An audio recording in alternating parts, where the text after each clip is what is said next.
Oke. Minggu depan hari Rabu kita latihan bab pendahuluan keseluruhan, beberapa soal nanti Ibu berikan untuk dipelajari dan kita bahas sama-sama di kelas. Kemudian hari Jumat depan berarti kita kuis untuk pertama kalinya gitu ya. Nanti akan Ibu set soal-soal sesuai dengan urutan pada DPNA-nya, dan urutan DPNA akan Ibu share juga ke kalian untuk nanti dicek soal nomor berapa yang sesuai dengan urutan DPNA kalian gitu ya. Jadi setiap mahasiswa mengerjakan soal-soal yang berbeda gitu. Tidak banyak, mungkin soalnya Ibu pilih 2 saja kali. Masing-masing mahasiswa mengerjakan 2 soal saja cukup. Dalam waktu maksimal 1 jam 30 menit maksimal, itu mungkin kurang. Tergantung tipe soalnya, nanti Ibu cek dulu. Ya. Jadi materi hari ini, fungsi trigonometri adalah materi terakhir dalam bahasan pendahuluan sebelum kita masuk ke kalkulus. Oke, Ibu share screen-nya dulu.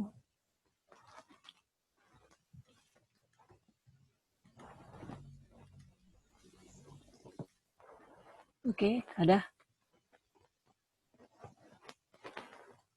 Udah masuk ya materinya? Oke. Slideshow, oke. Di sini kita berbicara fungsi trigonometri yang sudah pada masa SMA dipelajari. Jadi paling tidak background-nya udah paham gitu mengenai bentuk fungsi trigonometri. Di sini ada beberapa penjelasan yang semuanya Ibu ambil dari buku. Nih, definisi fungsi trigonometri didasarkan atas sudut segitiga. Ya kan? Kita berbicara ini gitu. Kalau lihat di sini, di rumus ini, di gambar kanan kita ini, nah ini hipotenusa atau sisi miring gitu kan. Sisi miring kalau kita tahunya dalam bahasa Indonesia, kemudian ini depan, ini kan opposite, depan, dan adjacent itu samping, ya. Gitu ya. Kita udah tahu seperti itu ya. Jadi kalau sin demir gitu ya, sisi depan per miring gitu, opposite per hypotenuse gitu. Kemudian cos theta-nya adalah cos sampir, jadi adjacent yaitu samping per miring gitu ya. Ya. Samping per miring, dan tangan adalah opposite per adjacent atau depan per samping gitu ya. Ini udah tahu semua rumusnya, diingat kembali saja. Jembatan keledainya untuk mengingatnya. Ini demir, samir, ini desam ya.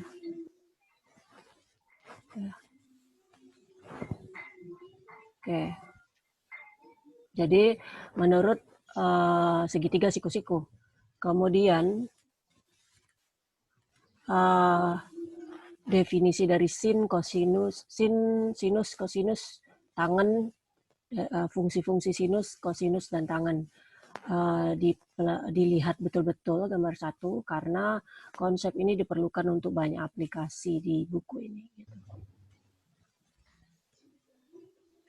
Secara umum kita definisikan fungsi trigonometri berdasarkan lingkaran unit. Nih di gambar 2. Lingkaran unit yang kita notasikan dengan C, circle lingkaran, adalah lingkaran punya radius atau jari-jari 1, pusatnya di origin. Ini pusatnya di origin 0,0.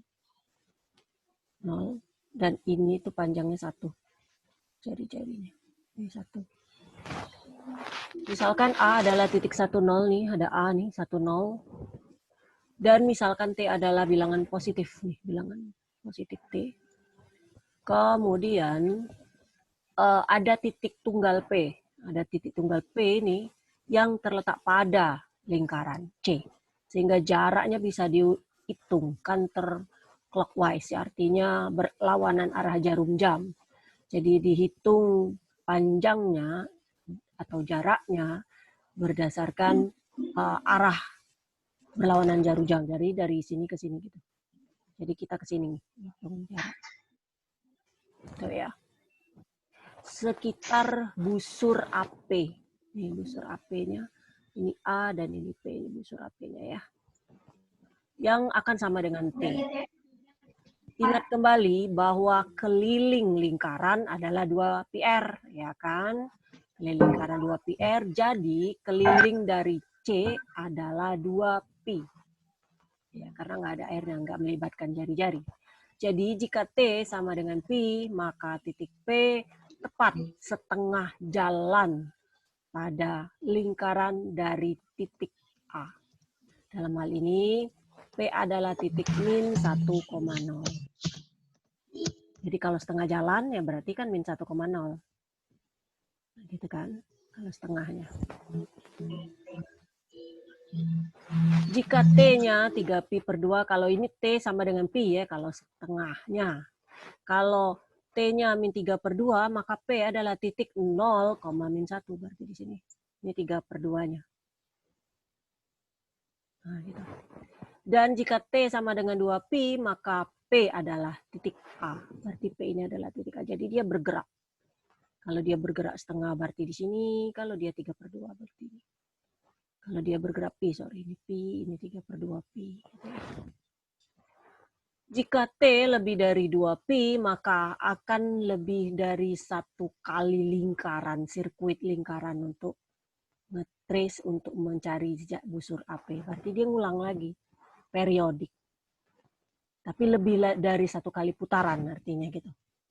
Kalau T kurang dari 0, kita trace lingkaran dalam arah jarum jam. Kalau kurang dari 0. Akan ada titik tunggal P pada lingkaran C, sedemikian sehingga panjang busur yang dihitung dalam arah jarum jam dari A ke T.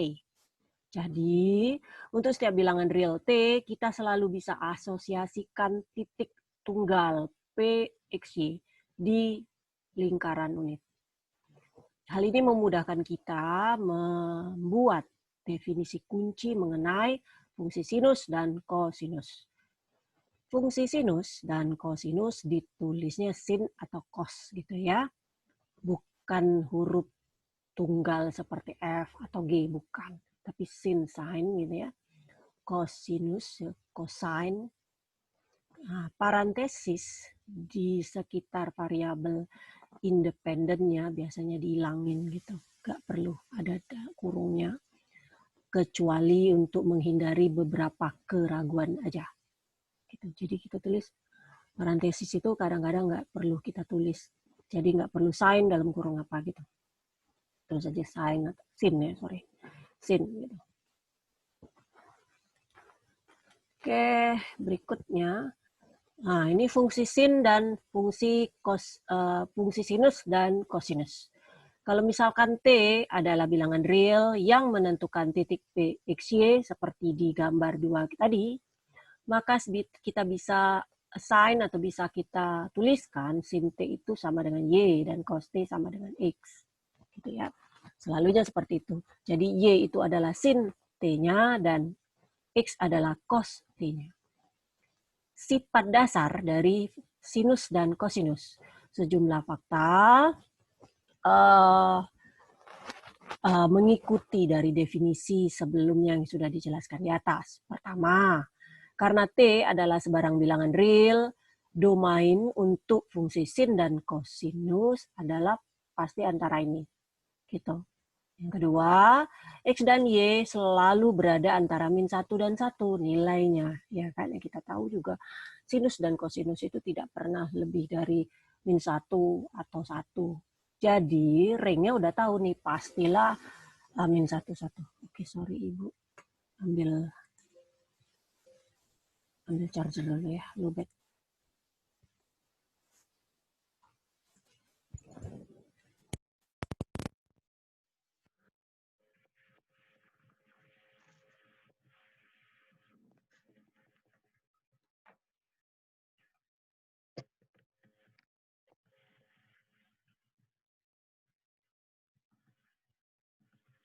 Jadi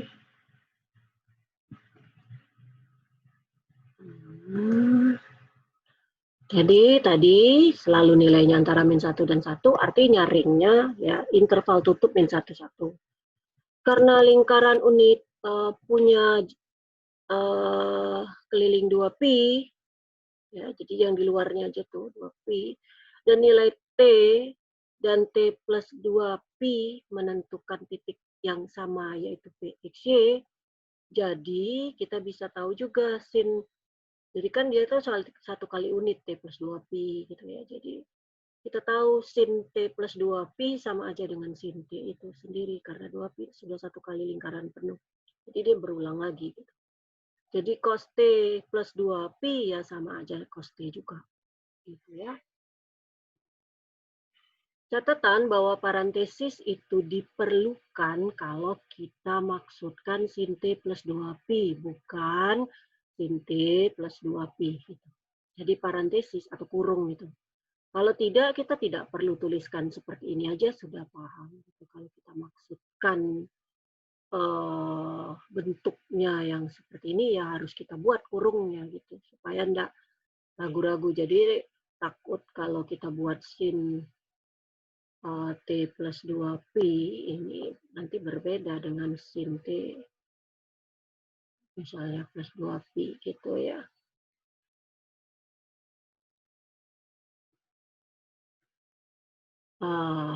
Jadi biar tidak membingungkan. Titik P1 dan P2, nih kalau digambar nih, ini P3, P4-nya ya. P1 dan P2, gambar 3-nya enggak Ibu masukkan, 4-nya aja. P1 dan P2 menunjukkan T dan min T. Jadi P1 itu menunjukkan titik P, menunjukkan panjang T, dan P2 itu min T. Akan bentuknya simetrik ke sumbu X. Jadi, koordinat X untuk P1 dan P2 sama jadinya. Dan koordinat Y hanya berbeda tanda. Ya kan, kalau satu di bawah sumbu X dan satu di atas sumbu X. Jadi sin min T ya min sin T. Gitu. Cos min T, cos T. Karena positif X-nya. Dan Y-nya negatif, jadi cuma berubah tandanya aja. Dengan kata lain, sinus itu fungsi ganjil. Ingat kalau fungsi ganjil. Ya, kalau fungsi ganjil kan berarti F min X adalah min X, ya kan? Kalau fungsi genap, F min X akan sama dengan Fx. Gitu. Jadi dengan kata lain, sinus itu fungsi ganjil dan kosinus adalah fungsi genap nih dari sini. Titik P3 dan P4, kalau misalnya di sini ada P3, ini ada P4, di gambar kanan, menunjukkan T dan Pi per 2 dikurang T. Ini kan setengahnya, berarti Pi per 2 dikurang T. Jadi kan kalau ini sampai Pi, ini Pi per 2, ini 3 Pi per 2. Tuh. Ya.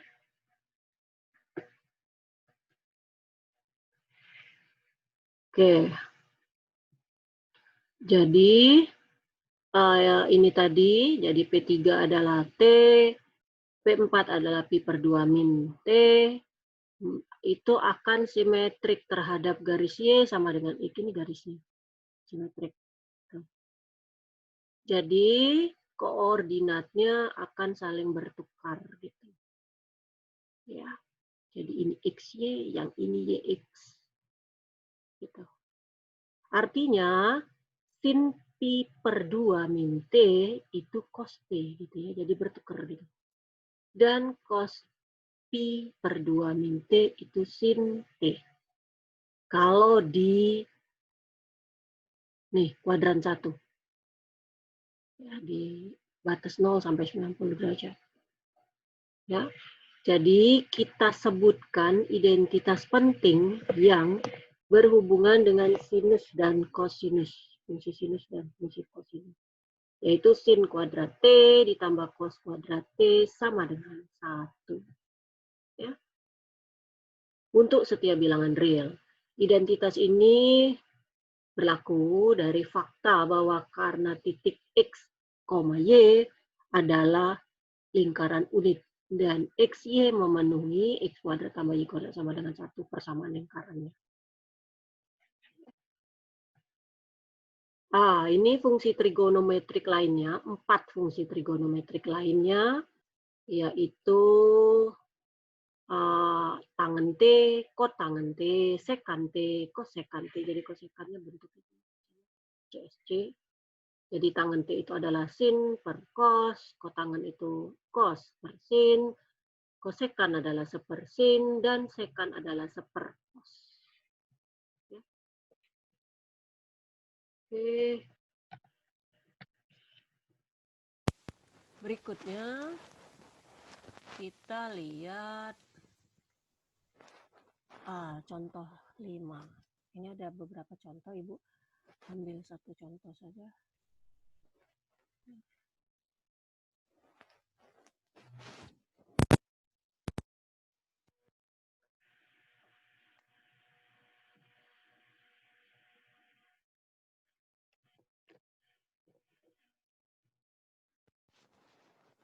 Oke.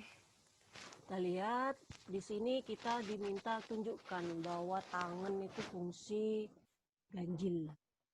Tangen min T adalah sin min T per cos min T, tentu saja ya kan, sesuai rumus tadi. Karena sin min T adalah fungsi ganjil, karena sin T itu fungsi ganjil, berarti sin min T ya min sin T. Kalau cos min T tadi adalah fungsi, cos T adalah fungsi genap, sehingga cos min T ya jadi cos T. Maka jadinya tetap negatif sin per negatif per positif, jadi negatif. Ya.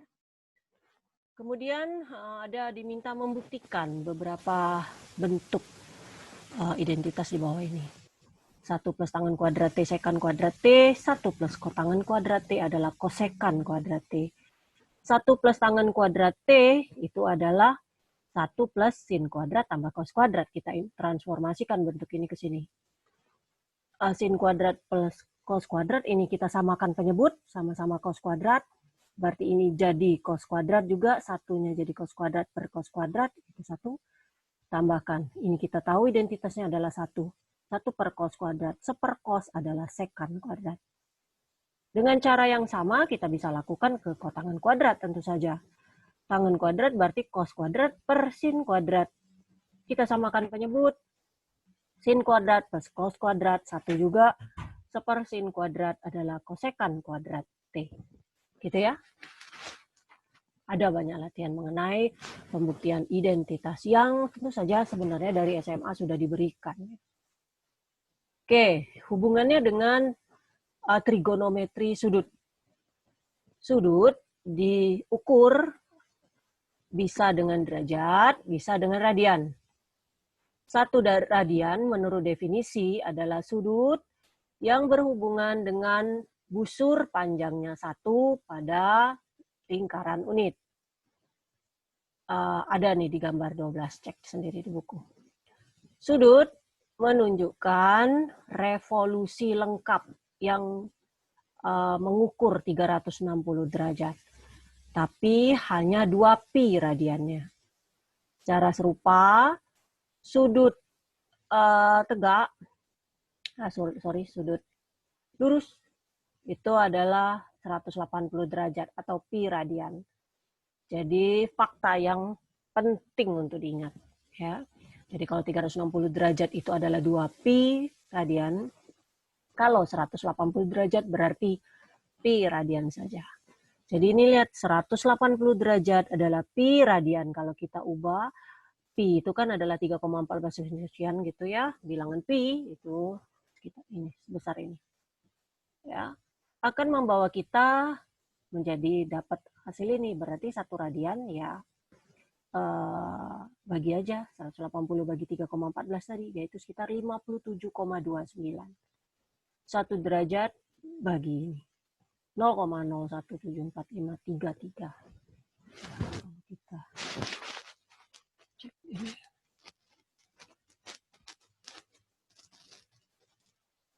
Ya, 180.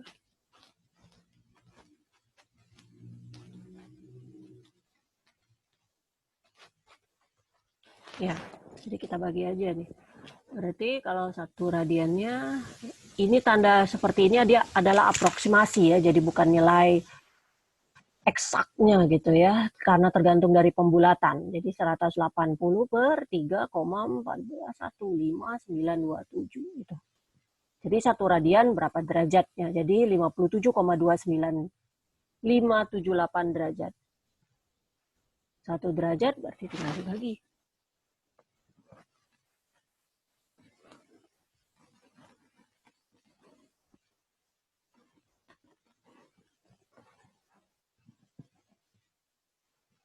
Ya, 0,01 radian gitu ya. Oke.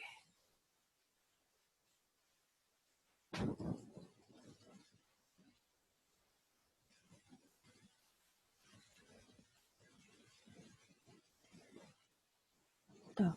Jadi dibalik, kalau 1 radian berapa derajat ya 180 per ini, berarti kalau 1 derajatnya adalah 3,1415927 dibagi 180. Jadi ini adalah 180 per pi, kalau kita mau nyari dalam derajat, berarti kita kalikan dengan 180 per pi. Kalau mau mencari radian, kita kalikan dengan pi per 180. Gitu cara mengubahnya ya, mengkonversikannya.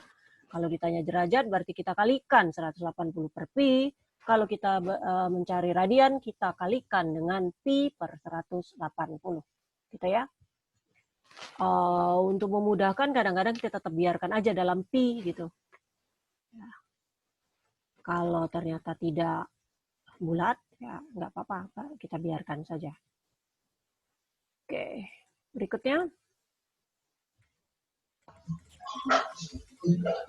Kita lihat beberapa identitas trigonometri lainnya ini. Ini diingat saja gitu ya, diingat. Ini karena kita juga kuliahnya online, artinya mahasiswa tidak akan pernah mengalami kesulitan dalam menghafal, karena tidak ada alasan lupa rumus lah segala macam. Kalau ujiannya di kelas mungkin lupa rumus karena tidak akan membawa buku atau membuka buku gitu. Hal yang seperti ini mudah diingat. Jadi tadi kan karena identitas fungsi genap ganjil nih, ini min sin X, kalau sin min X, kalau cos berarti positif, tangan juga berarti negatif. Dan turunan-turunannya, kalau tangan negatif berarti kotangan juga negatif gitu kan, karena kotangan adalah sepertangan gitu kan, atau kotangan itu adalah cos per sin gitu ya. Artinya seperti itu.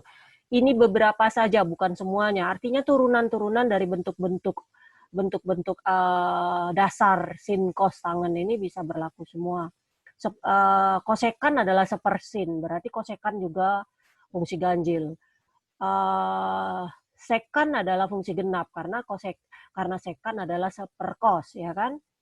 Jadi kalau kita lihat kotangan itu kotangan min X ya jadi min kotangan X karena kotangan adalah sepertangan gitu kan gini. Nah, kemudian kalau sekan itu adalah seperkos.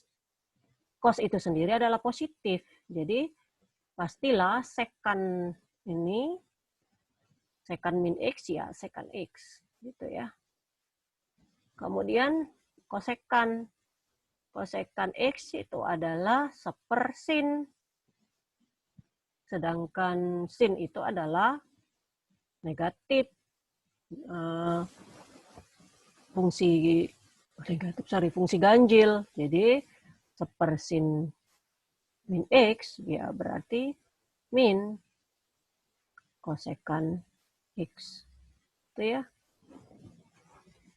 Oke, ini yang identitas genap ganjilnya yang sebelah kiri. Kemudian ada cofunction, identitas kofungsi. Kofungsi gitu nih. Tadi yang apa namanya interchange yang saling bertukar gitu. Sin jadi cos jadi sin, tangan berarti kotangan ya. Tapi harus di sini pi per 2 min X. Jadi kalau di 90 derajat. Misalnya ini kan sin 30 gitu. Sin 30 itu kan adalah sin 90 min 60 ya kan? Karena sin itu bentuknya seperti ini, pi per 2 itu 90 kan? Berarti adalah cos 60 ya kan? Hasilnya setengah. Kan gitu. Ini salah satu contohnya. Oke. Kemudian identitas Pitagoras. Ada sin kuadrat tambah cos kuadrat, 1 plus tangan kuadrat, 1 plus kotangan kuadrat. Gitu ya, ini juga diingat-ingat. Kemudian identitas penjumlahan ini sering sekali dipakai di SMA gitu. Sin X tambah Y, berarti sin X, sin cos plus cosin gitu kan, kita ingatnya. Sin plus sin, itu sin cos plus cosin. Kalau cos adalah cos cos min sin sin. Kalau tangan berarti tangan plus tangan min per satu min tangan X tangan Y. Kemudian identitas sudut double, sudut ganda. Ini sin 2x berarti 2 sin x cos x, karena ini 2, ini menjadi 2, ininya jadi pangkat 1 dibagi 2 bagi 2. Dan itu berlaku untuk yang lain, berarti sin 4x adalah sin 2x 2 cos 2x gitu ya. Ininya jadi berubah. Cos 2x berarti cos kuadrat dikurang sin kuadrat. Sama aja juga bisa dengan 2 cos kuadrat x min 1 atau 1 min 2 sin kuadrat x gitu ya. Kemudian identitas sudut setengah gitu, sin x per 2 berarti plus minus akar 1 min cos x per 2. Kalau cos adalah 1 plus cos, kalau sin 1 min sin. Kemudian identitas penjumlahan, kalau sin plus sin berarti penjumlahan sudut-sudutnya, sin cos cosin, diingat-ingat saja. Kemudian ada identitas perkalian, sin x sin y berarti min setengah cos min cos. Nih jumlah sudutnya sesuai dengan ini bentuknya. Ya. Oke, berikutnya kita lihat latihan di sini. Convert. Nah, kita ditanya biarkan aja dalam pi. Kita diminta mengubah ke radian. Tadi kalau berubah ke radian berapa? Bagaimana caranya? Lihat kembali, kalau mengubah ke radian berarti kita kalikan berapa? Nih. Pi per 180 derajat. Iya. Kali Kak Ibu.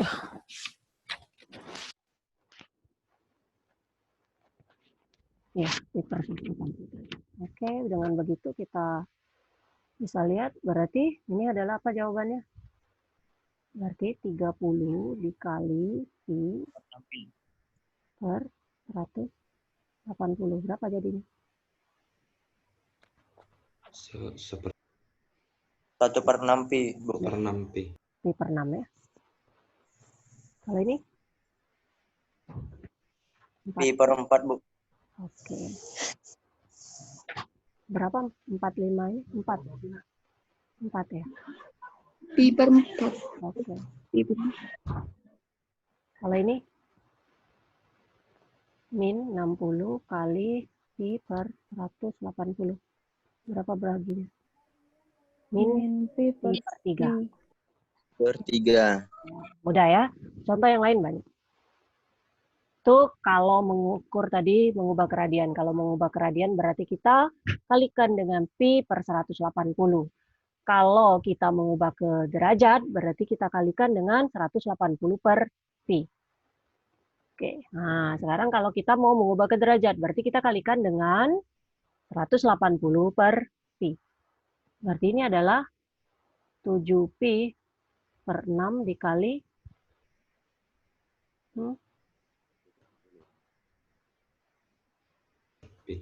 berapa? Pi-nya bisa saling coret. 180 dengan 6 juga bisa coret. Berarti tinggal 7. Ya, tinggal 7 kali 3 ya. 7 kali 3, 210. Ya. Ini.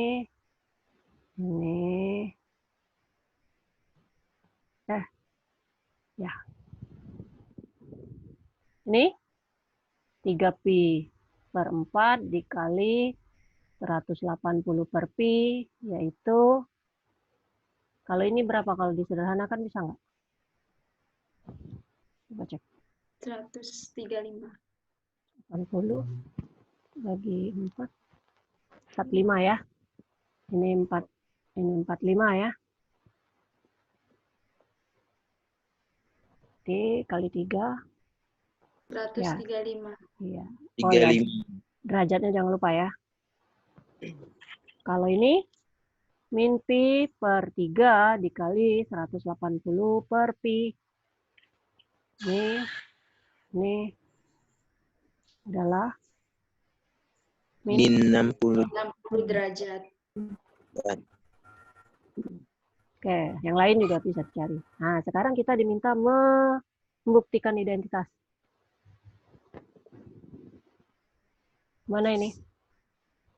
Kita kalikan aja dulu ini, ya kan? Berapa?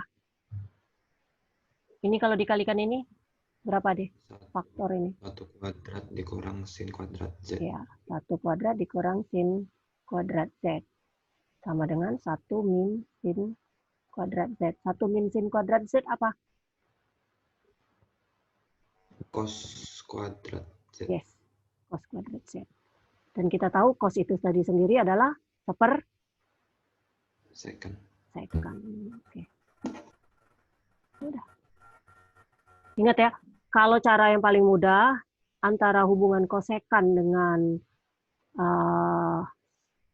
cos dengan sin dengan hubungannya dengan sekan dan kosekan. Kalau ini C, jadi nggak mungkin ini C juga. Jadi ini pastilah nih, pastilah ini, ya. Sorry, nggak ada kuadratnya.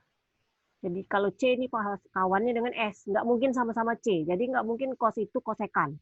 Kalau sin pasti kawannya kosekan. Nah gitu. Kalau lupa gitu ya, kawannya dengan siapa. Jadi kalau C nggak mungkin pasangan dengan S. Sama juga S nggak mungkin. Kalau C nggak mungkin sama-sama C. Kalau S nggak mungkin sama-sama S. Jadi nggak mungkin sin itu sepersekan nggak mungkin. Karena sama-sama S gitu kalau terlupa gitu ya. Oke, udah ya. Ini sederhana-sederhana aja, identitasnya nggak ruwet-ruwet amat. Kalau yang ini, nomor A, sin kuadrat P sepersekan tadi adalah apa? Seper cos. Cos Eh. kuadrat. Berapa? Cos kuadrat, Bu. Cos.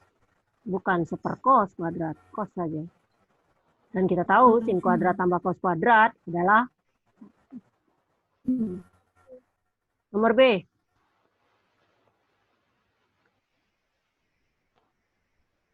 Mana? Kita pakai rumus ini. Cos 2T ditambah T. Kita lihat rumusnya. Ya kan? Apa rumusnya?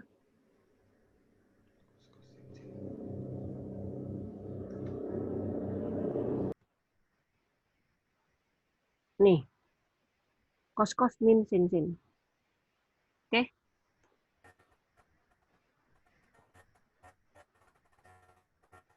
Cos jadi cos X tambah Y adalah cos X cos Y min sin X sin Y. Oke. Cos min sin. Kemudian kita teruskan. Berarti jadi apa ini? Cos 2T cos T min sin 2T sin T.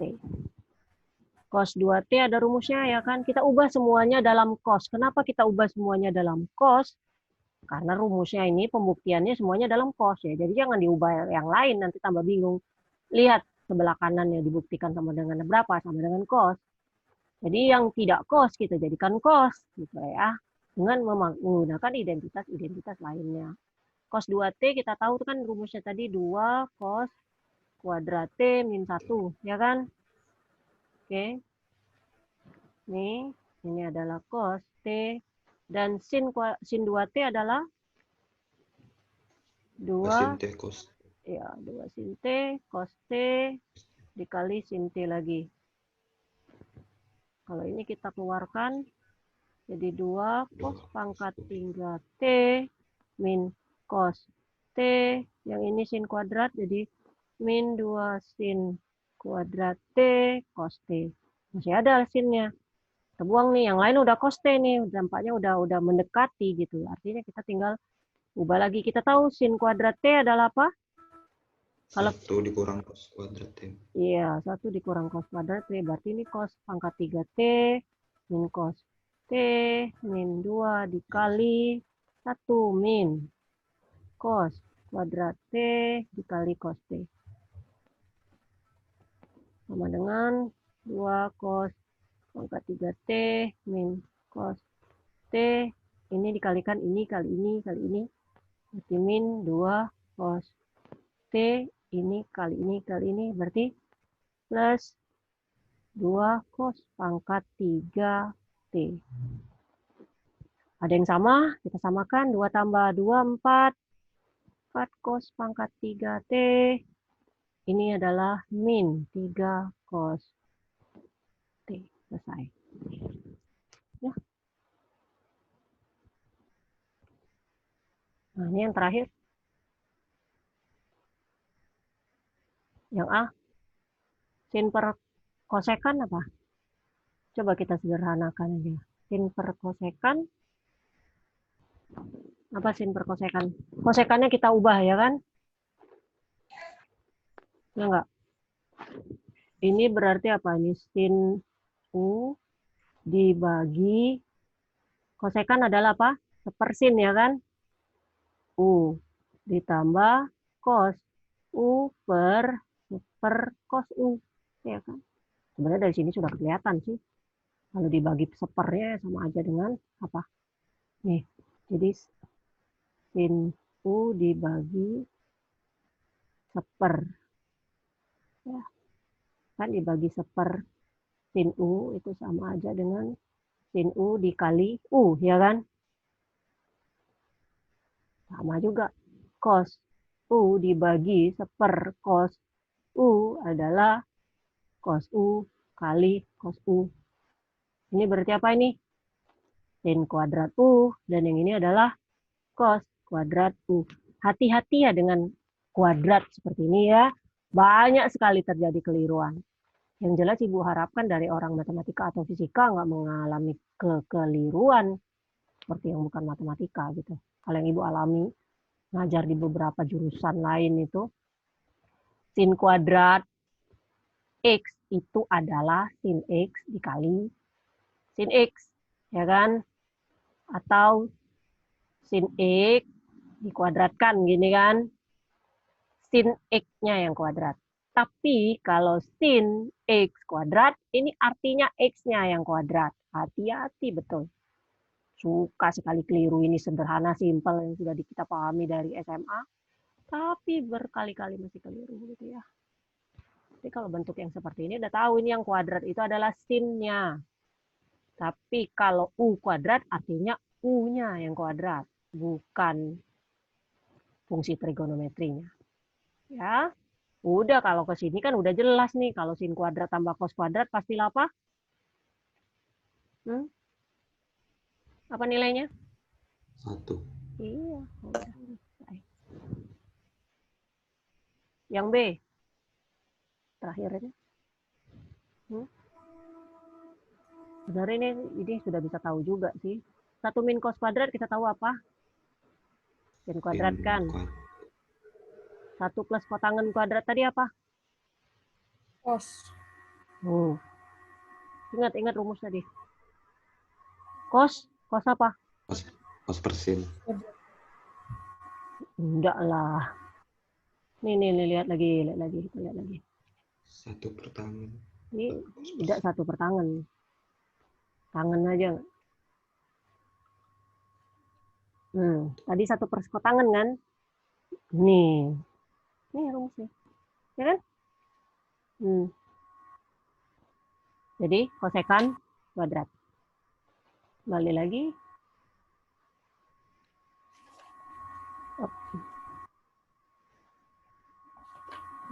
Berarti kosekan kuadrat X. Kita tahu kosekan kuadrat itu adalah apa? 1/sin kuadrat. Iya. Ya udah, cancel. 1. Udah kan? Yang lain-lain banyak. Nanti Ibu coba nanti dari pertemuan pertama, Ibu rangkum beberapa latihan-latihan, tapi tetap nggak bisa keseluruhan ya. Kalau keseluruhan sih nggak selesai perkuliahan kita. Jadi untuk minggu depan, hari Rabu, kita tinggal membahas latihan-latihan saja yang mungkin jadi hint atau jadi petunjuk itu kalau mau menyelesaikan. Karena soal-soal yang Ibu ambil juga tetap di buku itulah ya. Mungkin angka, kalau tidak cukup sejumlah kalian, Ibu tukar-tukar angkanya aja. Tapi tipe-tipe soalnya yang itulah. Ibu nggak akan mencari soal di luar itu, gitu ya. Biar mudah. Cukup 2 soal aja. 2 soal yang mana, Bu? Ya nggak tahu. Pokoknya dari bab 01 sampai 06 lah. Pelajarin aja yang mana-yang-mananya. Gitu. Jadi setiap mahasiswa tipe yang berbeda dengan bentuk yang berbeda juga gitu. Tapi dengan bobotnya sama. Jadi kalau misalnya ada pertidaksamaan, nanti pertidaksamaan semua pasti dapat gitu. Cuma bentuknya berbeda-beda. Pertidaksamaan yang melibatkan nilai mutlak semua sama, tapi bentuknya berbeda. Jadi pertidaksamaan ada yang mutlak, ada yang tidak mutlak. Atau mungkin malah kedua-duanya Ibu ambil yang mutlak aja satu. Nanti yang lainnya ada operasi fungsi, ada fungsi trigonometri dan kawan-kawannya. Ya, tolong itu dipelajari semua. Nanti Ibu siapkan latihan-latihannya, insya Allah sebelumnya gitu, paling nggak malam atau hari sebelumnya supaya bisa dicek sama-sama. Nanti hari Jumatnya, Jumat depannya kalian tidak perlu masuk ke kelas, gitu ya. Nggak ada kuliah Zoom, tapi kalian langsung buka e-learning. Di situ ada soal yang diberikan sesuai dengan urutan DPNA yang akan Ibu share di WAG. Nanti Ibu buka dulu dari simak, gitu ya, biar tahu urutannya nomor berapa. Jadi jangan sesekali mengerjakan soal yang bukan urutannya, gitu, sesuai urutannya. Jadi akan ada tipe soal yang berbeda sejumlah mahasiswanya. Ditulis tangan saja, kemudian difoto atau di-scan, dibuat dalam satu file PDF saja, nggak boleh lebih dari itu. Jadi Ibu tidak menerima file lain selain PDF, tidak ada JPEG, tidak ada Word, nggak ada. Tidak perlu diketik karena ngetik menghabiskan waktu gitu ya. Jadi tulis tangan saja yang terang, yang fotonya yang jelas. Kalau nggak jelas, kalau saya salah menafsirkan, bukan salah saya gitu ya. Hati-hati sekali. Dan pastikan 1,5 jam itu selesai. Mahasiswa sudah kumpul, tidak ada penambahan waktu. Artinya apa? Ini yang selalu terjadi ya. Ibu belum sempat ngomong ke mahasiswa mata kuliah Ibu yang lain. Jangan selalu berasumsi bahwa jam di e-learning itu sama dengan jam yang kalian punya. Bu, saya masih ada waktu 3 menit. Itu jam kamu, bukan jam e-learning pada saat saya setting soal. Bisa saja berbeda, makanya kamu merasa udah jam 8, kalau kamu ikut pop quiz, tapi di saya belum jam 8, atau saat saya setting e-learning di laptop saya, itu belum jam 8, jadi dia belum terbuka, jadi bukan kesalahan sistem. Jadi berbeda waktu, makanya pastikan tidak ada, jangan sampai cuma beda 5 menit, 10 menit, misalnya persiapkan 15 menit. Nah, selama ujian juga pastikan jaringannya lancar. Kan mahasiswa semua udah dapat kuota belajar kan? Udah dapat 50 giga kan? Belum, Bu. Oh, belum. Bukannya Telkomsel udah dapat ya? Bu. Kok belum? Ada yang udah kan? Soalnya udah rata-rata sudah semua. Telkomsel, Tri itu udah dapat semua. Kalian pakai paket apa? Belum ada satu pun di kelas ini yang dapat. Belum, Bu. Belum, Bu. Oh, atau karena mahasiswa baru ya? Mahasiswa baru nih, mungkin. Agak sedikit berbeda. Kalau mahasiswa lama sudah dapat semua, dosen-dosen sudah dapat juga, gitu ya. Nanti sabar-sabar aja, nanti dapat juga. Ya, jadi tolong dipikirkan betul bagaimana masalah teknis itu bisa ditanggulangi. Jangan lupa juga masalah jaringan. Diperhatikan. Kalau mati lampu, ya carilah sumber yang benar-benar, laptopnya, HP-nya dipersiapkan. Ujian kita ini kan bukan mendadak, jadi tidak ada alasan sebenarnya bagi mahasiswa untuk mengalami kesulitan dalam masalah jaringan gitu ya. Kecuali memang jaringan e-learning-nya down gitu. Kalau udah down seperti itu ya apa mau dikata, terpaksa Ibu share soalnya lewat WAG misalnya, dan kamu kumpul ujiannya di di email misalnya seperti itu, kalau memang sistem yang down gitu ya, bukan karena hal-hal lain gitu ya.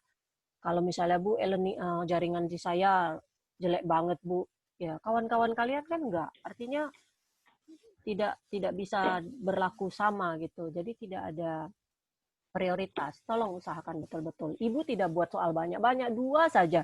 Dan 2 itu tidak ada anaknya gitu ya. Jadi memang 2 betul soal yang harus kamu kerjakan. Artinya kalau 15 menit saja itu 30 menit selesai sudah. Tapi kalau mahasiswa selalu bilang, di saya masih ada 5 menit, Bu. Itu sangat beresiko sekali submit soal yang tinggal 5 menit lagi. Ibu bilang tadi sistem berbeda. Tolong diperhatikan betul. Ya, hati-hati. Dan saya paling males kalau sudah ujian, banyak sekali japri-japri yang masuk. Tidak ada komunikasi selama ujian. Kerjakan saja sesuai dengan soal yang diperoleh. Pahami sendiri maksudnya apa, maunya apa soal itu. Kalau ternyata salah soal, tidak terbukti atau tidak bisa diselesaikan, ya tulis aja soal tidak bisa diselesaikan karena gini. Alasannya kan selesai. Jangan dikit-dikit nanya gitu. Ujian nggak boleh nanya, di mana-mana namanya ujiannya kerjakan aja sesuai gitu. Kalau kamu SBMPTN gitu kan, kalau salah ya salah gitu kan, nggak ada jawabannya gitu kan. Seperti itu kira-kira, nggak ada pertanyaan-pertanyaan. Ya, tolong diperhatikan mulai dari awal ini Bu, Ibu tekankan. Karena nanti sampai ke kita UAS seperti itulah tipe-tipenya. Soal nggak perlu banyak-banyak, cukup 2 soal saja, tapi berbeda, pasti berbeda. Kalau mau nolong kawan terserah gitu, yang penting pekerjaan dia sendiri beres gitu ya. Oke, ada pertanyaan sampai sini mengenai teknis-teknis kita mau kuis. Jadi berbeda ya, kalau yang tiap minggu itu pop quiz, itu latihan saja, tapi ya tetap ada nilai. Latihan tetap ada nilai. Kalau terlewat, ya udah berarti enggak rezeki. Gitu ya. Kalau pada saat itu jaringan kamu yang enggak beres, berarti tidak rezeki kamu untuk dapat mengikuti pop quiz. Karena pop quiz itu tidak akan ada perubahan waktu, kecuali memang sistem e-learning-nya lagi down, pasti Ibu set waktunya pada saat e-learning tidak down gitu. Tapi kalau terlewatkan karena mati lampu, karena hal-hal teknis lainnya, lambat submit, ya udah berarti tidak rezeki. Artinya kamu mengumpulkan nilai dari kuis yang minggu keempat, kuis pada minggu ke-12, UTS pada minggu ke-8, dan UAS pada minggu ke-16. Itulah yang kamu kumpulkan. Ibu tidak akan memberikan tugas rumah, percuma aja nyapein ngoreksinya.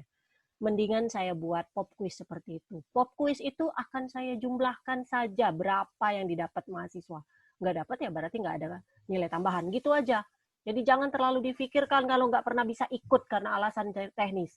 Artinya kesempatan kamu untuk latihan betul-betul itu, belajar betul-betul pada saat kuis yang minggu ke-4, ke-12, dan UTS ke-8 serta UAS ke-16. Itu aja.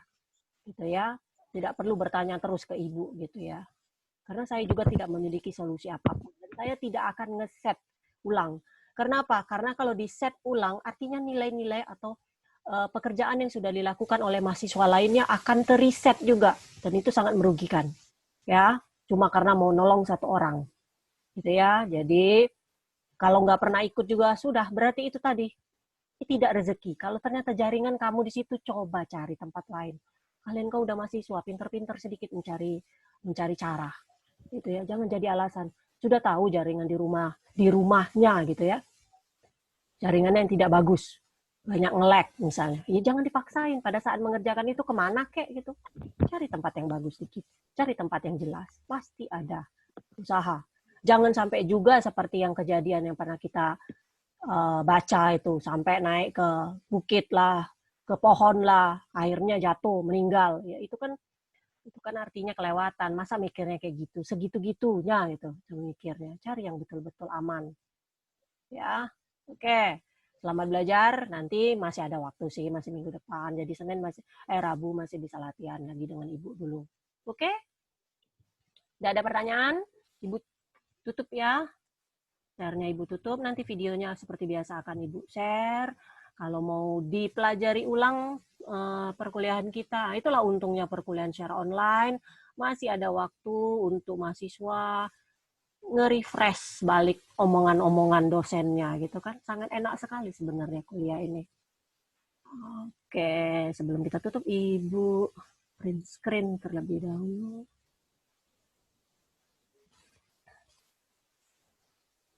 Oke.